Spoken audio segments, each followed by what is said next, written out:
Durham is accused of bilking thousands of investors out of more than $200 million.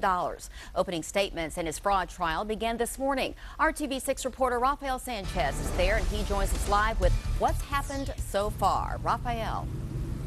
Grace, good afternoon. Federal prosecutors wanting to make a lasting impression even on this first day of the trial.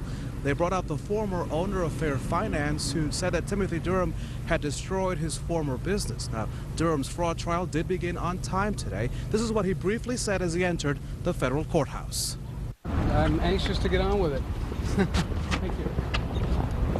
That was Timothy Durham and his associates Jim Cochran, you see there in his sunglasses, who was Durham's right-hand man, and Rick Snow, who you'll see in a moment in his gray suit, who was in charge of accounting. All three are facing trial together.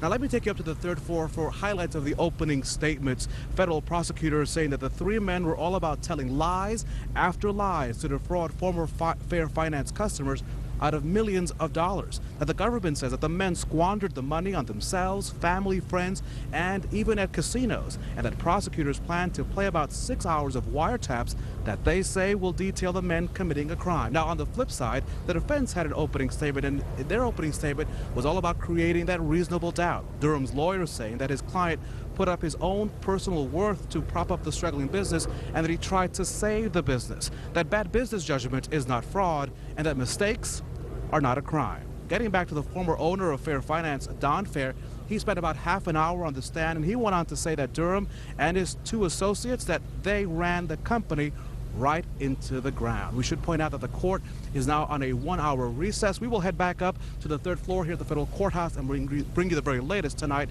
beginning on RTV6 News at 5. Live outside the federal courthouse, Rafael Sanchez, RTV6.